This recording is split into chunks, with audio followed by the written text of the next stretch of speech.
Ľudia mojo, už roky behám pomedzi vás za jediným účelom, že by som vás zabavil. A tak sluchám, tomu še páči ten vtip, tamtomu še páči zaš ten vtip, a tak som še rozhodnul, že urobím výber z tých vašich najžiadanejších. A tak sebe nalejce pohárik dobrého vínka alebo štamperličok, alebo sebe urobce dobrú kávu, šednice a sluchajce.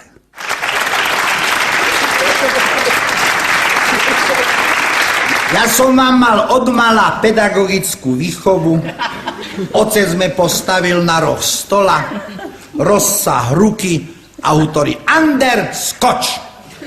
Ja skočil, on še uhnul a ja piščiska roztrepil. A on na mne pedagogicky Ander ani vlastnomu otcoj never.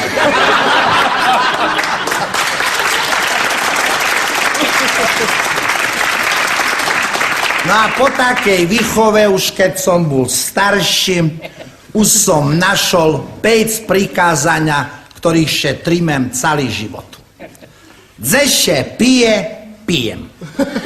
Dzeše jim. Dzeše bije, bijem še. Dzeše kradne, nepriložím. A dzeše robí, nezavadzam.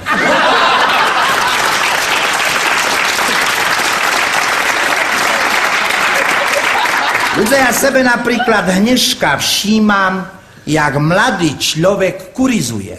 Co toto je? On stojí, ruka v kešeni, kúri, ona na ním zavešená jak u círák. To ja keď schodil zo svoju eržu, to ešte bol bontón. Šedzel som v parku na lavočky, ona prišla, šedla, ja na ňu kúknul, ona na mne, ja še na ňu ušmial, ona še ušmiala, pricáhla še ku mne, ja še odsáhnul. Cukerlíkom som ju ponúknul, zobrala, druhý cukerlík som jej dal, zobrala, jo, pážráva bola.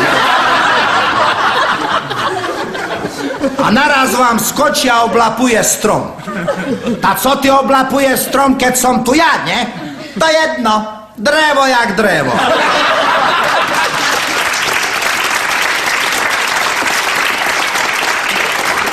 Ale v žali smeše. Nemôžem povedať, dobrá žena je to. Len jednu chybu má. Žiarlivá. Žiarlivá jak perun. No však maj na koho? Minule vám, ľudia, prídem z jednoho vystúpenia, lehnem sebe taký vyrobený, narazše vám zobudzím na pľaskanie. Tresk jedna, tresk druhá, reku, ošalela ši dzivče. Tá ty neznáš, že ja erža. A ty celú noc zo sna, Marčo, Marčo, Marčo. Reku, dzivče, maj rozum. Bol som na družstve, družstevníci še chceli pochvaliť, všetko mi poukazovali, medzi iným aj kravu, rekorderku, dojnicu, to še Marča volala, reku. O nej še mi šnilo. O týždeň prídem z roboty, ešte som len zvere otvoril. Tresk jedna, tresk druhá, reku, co je? Písala si to tá kráva z družstva.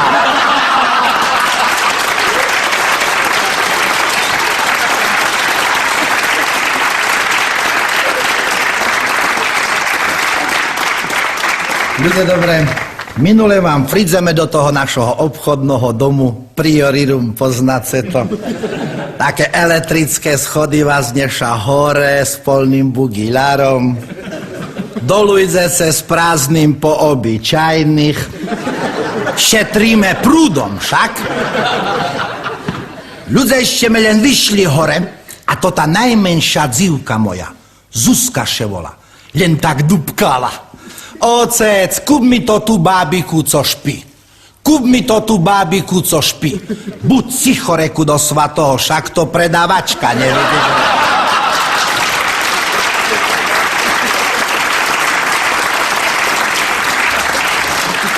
Erža kupovala topánky. 37 malé. 40 malé. 45 malé. Ja už od haňby šel het do svatoho. A naraz mi hovorí, toto Anderku mi kúp, takže mi dobre vidí u nich dzivče zlaté, však ty stojíš u škatuli, rekao.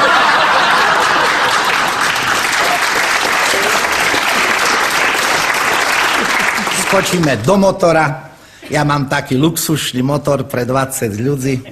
No to ja kerujem a 19 meciska. Jej furt papuľa behala. Reku, buď cicho, dzivčeta, ani nečujem, či som naštartoval, alebo čo. Ľudia, prídeme na peršiu križovatku a už bezpečno sme haltuje. Reku, co je, chlapci? Strýko, budete fúkať do balona. No tam mne dobre neporažilo. Tá ja mám času tu balóny pre vás od deci nadúvať.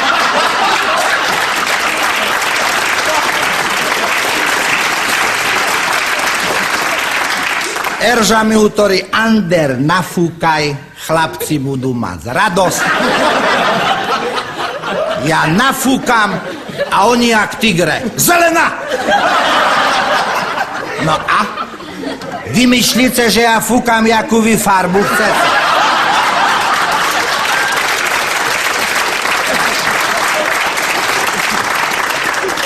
Vodický preukaz. No tá už som še dožral.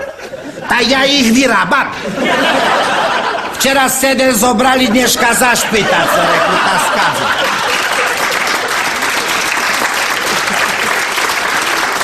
Po takým cirkuše som sebe povedal, Ander, pôjde sebe oddychnúť na to tu 2-3 týždňovú reklamáciu. Vybral som sebe Tatry, Erža me vyoblíkala tak, jak Hnežka. Co? Ozdanie moderne. Znáte, keď už toto mody prežilo? Ona išla za mnou s kuframi, bo nosiča som nemal. Prídem do Tatroch a taká mladučka, strýko, vaše papiere, budete spať v kežmarských žľaboch. Co reku? Ja tu za svojho peniežida, kde do koryta lehnem. Ja tam narobil cirkusu. Ono še už to vecka vyšvetlilo, ale ja už bol 2 týždne nervózny jak perun. Co to tá stará doma s korunami robí? Ander, príde deň skorej, prekvapíš ju. Prekvapila ona mne.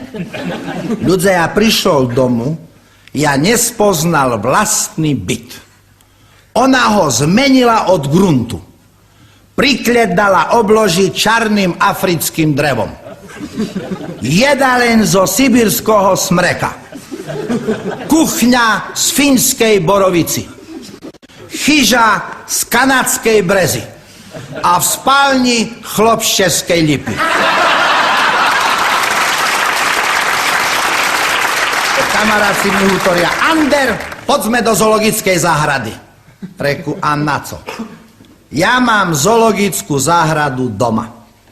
Dzivky še maľujú jak nalpy. Syn kradne jak straka. Švekra šedí na peniežoch jak jaštrab. Žene chodí papuľa jak fliperovi. A mne hovoria starý somár.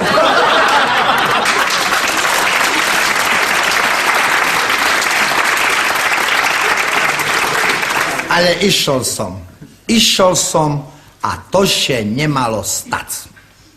Ľudia, tam vám bol jeden džvír, žirafa. 4 hodiny som chodil popod tú žirafu.